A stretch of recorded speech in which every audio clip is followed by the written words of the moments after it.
அல்ல. proclaim the truth. சத்தியத்தை மட்டும் பேச. அந்த வசனம் சொல்லு, சத்திய வேதம் அவன் வாயில் இருந்தது. வாயில் இருந்தா சத்தியம் சொல்ல முடியாம இருக்காது. என்னை குறித்து வேற சொல்லுவாங்க, வசனம் இல்ல, வசனம் பேசுவார். வேற என்ன பேசணும்?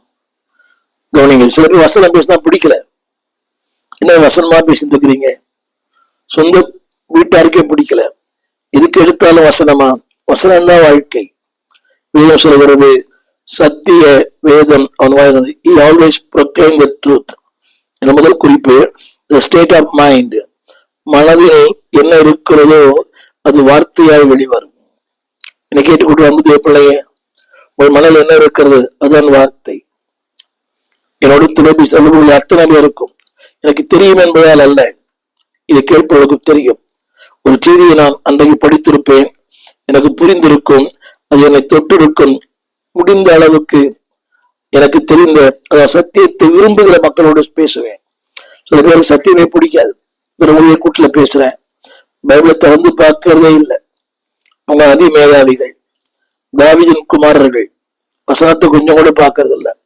இரண்டு தேவ பிள்ளைகளே, சத்திய வேதம் அவன் வாயில் இருந்தது, அதற்கு முன்பாக அவன் மனதில் இருந்தது. State of mind. இரண்டாவது, is proclaim the word of God. மூன்றாவது சொல்ல விரும்புகிறேன், அவன் வாழ்க்கையில் ஒரு நோக்கம் உள்ளவன்.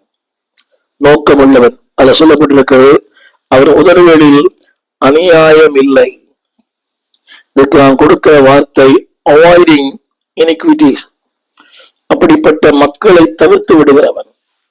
இன்றைக்கு உங்களுடைய தொழில்களை யாரோடு பயங்கரமா தவறு பண்றார், நல்லாவே தெரியும். அவர் துணிவு தவறு பண்ணுகிறார், மனைவி தவறு பண்ணுகிறார், திருச்சபைக்கு தவறு பண்ணுகிறார், அவர் இருக்கிற இயக்கத்திற்கே தவறு பண்ணுகிறார். பட் ஸ்டில் அவரோடு ஒரு தொடர்பு. நல்லாவே தெரியும் அவர் வாழ்க்கையில பலரை ஏமாற்றினவர், வாழ்க்கையில எத்தனையோ தவறுகளை செய்தவர். இப்படி சொல்றாங்க எல்லாரும். அப்படின்னா ஒரு மனிதன் காலம் முழுக்க தவறு பண்ண மாட்டான்னு சொல்றாங்க. அது உண்மையா இருக்கலாம். ஆனால் முடிந்த அளவுக்கு தவறு செய்கிறவன் தவறு செய்து கொண்டுதான் இருக்கிறான். உலகத்துல சொல்றாங்க, தவறு செய்தவன் திரும்ப பார்க்கணும், தப்பு செய்தவன் வருந்தி ஆகணும். அதுதான் மனிதன். ஆனால் ஒரு தவறு இன்னொரு தவறுக்கு நேர அஸ்திபாரம் போடுகிறது.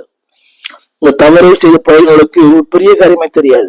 நான் என்ன செஞ்சேன், நான் ஒண்ணும் பெருசா பண்ணலையே, எல்லாரும் பண்ற மாதிரி தானே பண்றேன், இது என்ன பெரிய பாவமா? அவங்க ஊடகத்துல சொல்ல முடியாது, சொல்லக்கூடாது. இப்படிப்பட்ட தவறுகளை செய்தவர்கள் கூட இது என்ன பெரிய பாவம்?